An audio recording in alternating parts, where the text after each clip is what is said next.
नमस्कार समस्त को। आज आम बुली आसीचु राउरकेला ठारू मात्र 66 किलोमीटर दूर बामरा जंगल श्रृंखलार गोटे सुंदर जलप्रपात ना हूँ बादलगिरी जलप्रपात। बादलगिरी पछर कहानी हूँ यहीटा जे आपण मैंने जानी आमर जो आदिवासी भाई भौणी मैंने प्रकृति की पूजा करती पत्थर जंगल झरणा जीव जंतु समस्ते भगवान स्वरूप। यही जो जलप्रपात जो पहाड़ बाहर ता ना हूँ बादलगिरी। बादल आपन जानी आमर आकाश को बुझाए। तो आमे आमे यही बादलगिरी जलप्रपात पहुँचला बेलू बहुत कष्ट कलु।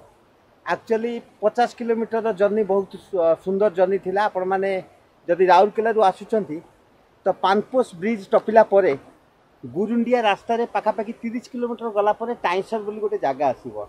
टाइंसर गोटे सुपरिचित जगह गुरुंडिया रास्तार। तो टाइंसर आउ 20 किलोमीटर पर आउ गोटे जगह आसीबो बणईकेला।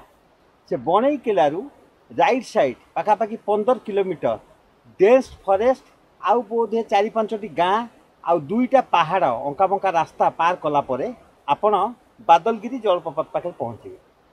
किंतु आमे गोटे भूल कौन कलु ना बादलगिरी जलप्रपात जो रास्तार से रास्तार आम आगू को पलैलु। आगे गोटे गाँ लिखाई सोलगुड़ा गाँ यही बादलगिरी पाखापाखि 7 किलोमीटर रास्ता। आमे से गाँ रास्तार पाखापाखि 3 किलोमीटर गला परे जड़े भाई भेटिले आम पचारू भाई बादलगिरी जलप्रपातटा कौटी से कहले आपण तो छाड़ी के आसिले। तो से ही आमको नहीं आसिले आउ बादलगिरी रास्ता छाड़िले।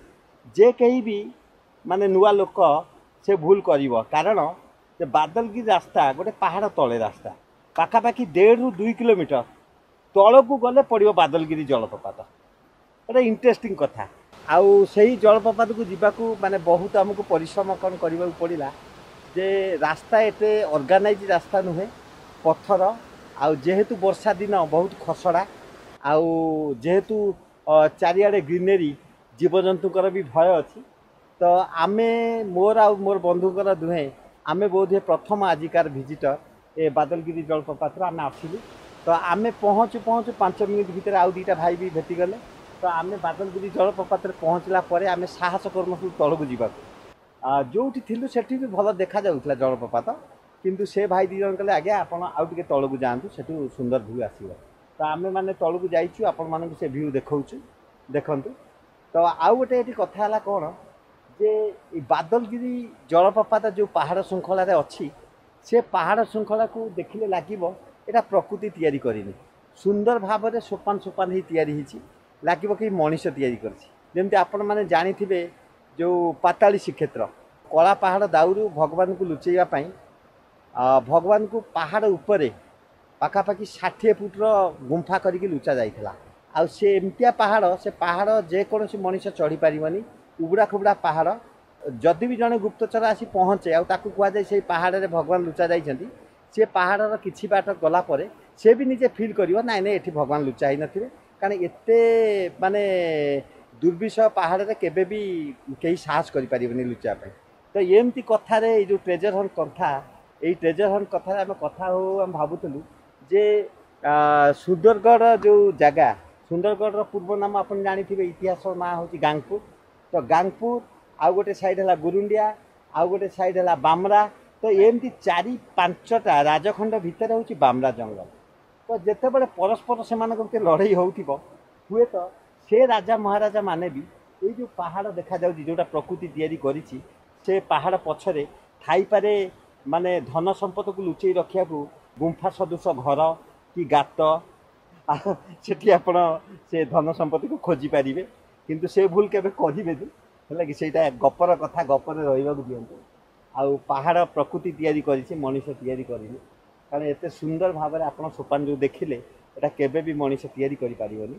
प्रकृति धीरे धीरे धीरे धीरे वर्षा माड़ पवन माड़ धीरे धीरे धीरे धीरे एते सुंदर भाव में क्षय करछि लागिबो जे सोपान सोपान जोटा हेछि सेटा मनीष तैयारी करछि कि मनीष तैयारी करिबे। जे बादलगिरी जलप्रपातर जो आपण टूरिज्म बोर्ड पाइबे सेठी आपण पाइबे सापलता बोली गोटे जगार बोर्ड।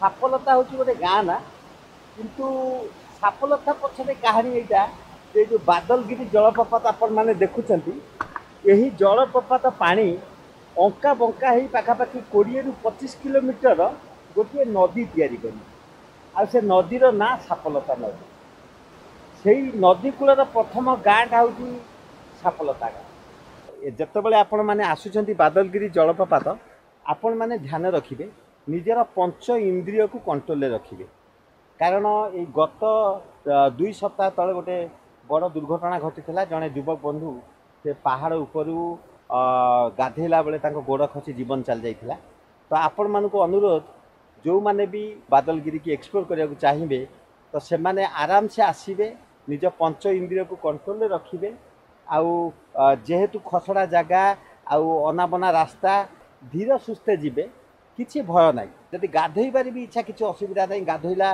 पर्यंत भी रास्ता अच्छी आराम से जीवे प्रकृति की जमी उपभोग करा हुए साइलेंटली बसवे तार शब्द शुणे पहाड़र शब्द शुणे जंगलर शब्द शुणे आउ सेठी जो जीवजंतु मानकर कि जो पोकमाछी मानकर जो गुणुगुणु शब्द से सब शुणे प्रकृति को एंजॉय करेंगे आउ उदाम हेबे ना निशाशक्त ही केबे भी आसबेनी ओडिशा केते सुंदर सुंदर प्रकृतिर ऐश्वर्य को निज पाखे लुचई रखी निश्चित भाव में आसतु उपभोग करूँ आउ आराम से गोटे शांति आउ ऐश्वरिक शक्ति की नहीं आपण मैंने फेरी जाते आउ शेष ये कहबी जदि आमर एमतिया स्टोरी एमतिया दर्शनीय स्थान बुलेवा आपण मानक पसंद आसुए तेरे चैनल टाक निश्चिंत भाव में सब्सक्राइब करेंगे आउ शेयर करेंगे।